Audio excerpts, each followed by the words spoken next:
Sr. Presidente, senhoras e senhores deputados, cumprimento o Sr. Ministro, professor Manuel Leitor. Irei abordar um tema que já nos trouxe também na última audição regimental.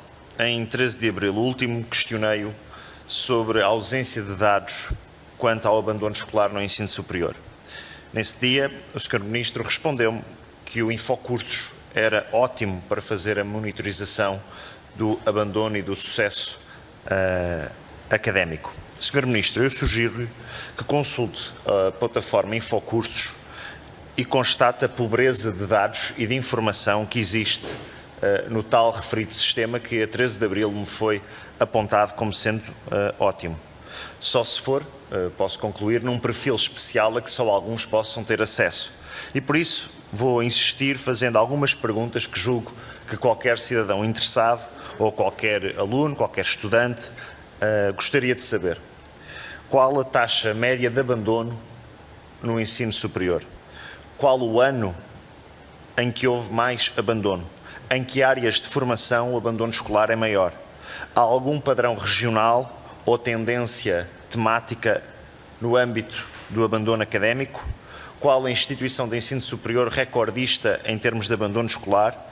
E, nos últimos anos, quantos alunos, tendo sido inscritos no ensino superior, não concluíram a sua matrícula e, por isso, abandonaram o ensino superior português? Muito obrigado, Sr. Ministro. Muito obrigado, Sr. Deputado Alexandre Poço. Devolvo a palavra ao Sr. Ministro da Ciência, Tecnologia e Ensino Superior, professor Manuel Leitor. Tenha a bondade, Sr. Presidente, Sr. Deputado, eu obviamente agradeço esta questão. Isso é uma pergunta e uma temática em Portugal, na Europa e no mundo sempre relevante. Mas é tão relevante que também é uma questão que tem que ser feita com particular atenção. E não podemos ser alarmistas. Há várias formas de olhar para aquilo que são os níveis de abandono e de retenção. A forma mais exata de o fazer é pela taxa de diplomados. E por isso é que temos insistido nesse aspecto, e o último relatório dos diplomados que já aqui referi, publicado pela Direção-Geral de Estatísticas na última semana, é bem claro, quando mostra um aumento da diplomação particularmente relevante, e os números são particularmente importantes, sobretudo referidos no contexto dos últimos 5 anos. Como disse, por exemplo, nas licenciaturas, aumentámos a taxa de diplomados em 14%. Em 2015-16 diplomaram-se em Portugal, ou licenciaram-se 46.500 jovens. Este ano licenciaram-se 53.000. Vimos que nos mestrados a taxa de conclusão aumentou 3%. Portanto, em termos graduais, aumentámos consideravelmente nos últimos anos, nos últimos 5 anos, ao contrário daquilo que tinha sido feito nos tempos de maior depressão e instabilidade económica. Sabemos que o percurso é muito claro nos últimos anos. E a trajetória dos valores mostra-nos a dar uma consistência daquilo que foi a evolução nos últimos anos. Finalmente, temos 5 anos seguidos do aumento da taxa de diplomação. Agora, temos que ser muito claros. Estes números não mostram toda a realidade. Naturalmente que há diferentes períodos de diplomação. E esta é a questão sempre crítica na de diplomação. Quantos anos de diplomação? Hoje sabemos que em Portugal, na média europeia, é sistematicamente o número de anos do curso mais 1.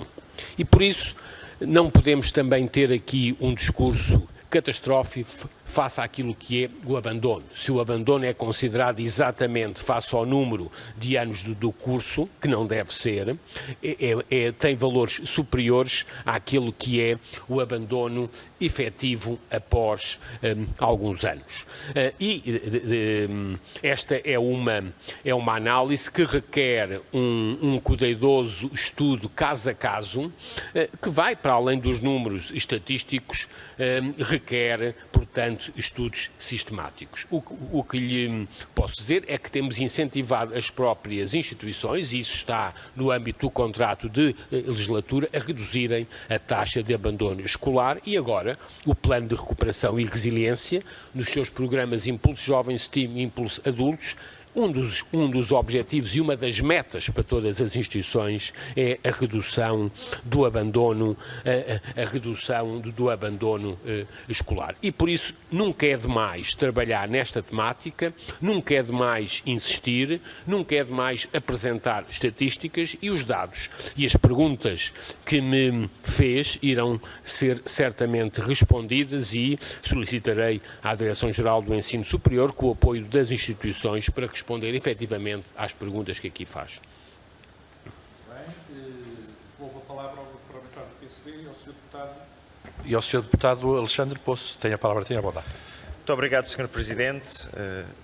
Sr. Ministro, finalmente, ao fim de 3 meses, concluímos que as questões que o Grupo Parlamentar do PSD apresentou em abril eram sensatas, e por isso eu também, em abono da honestidade de saúde, que passado 3 meses, portanto estamos em julho, portanto acredito que em outubro ou em novembro, quando estivermos a discutir o Orçamento de Estado para 2022, vamos conseguir ter resposta a todas estas questões, porque a sua intervenção evidenciou claramente que, se nós quisermos olhar para o abandono e perceber tendências, análises, estatísticas, números, apenas conseguimos ver pelo número de matriculados e conseguimos ver pelo número de alunos diplomados. Ou seja, é uma análise muito pobre, e por isso aquilo que me disse em abril deste ano, há 3 meses, não tinha qualquer fundamento que possa depois ser comprovado do ponto de vista empírico. E, sendo o Sr. Ministro um homem da ciência, eu até dou de barato que o seu Ministério terá a capacidade de apresentar esses dados, mas teremos de esperar 3 meses, ou então o Grupo Parlamentar do PSD irá submeter estas questões por escrito, porque continuamos a entender que o tema do abandono não se pode apenas ficar por uma análise tão leviana como aquela que nos fez aqui, mas no final lá admitiu que, infelizmente, aquilo que disse em abril não era verdade, e, portanto, o PSD tinha razão quando criticou a falta de dados relativamente ao abandono escolar.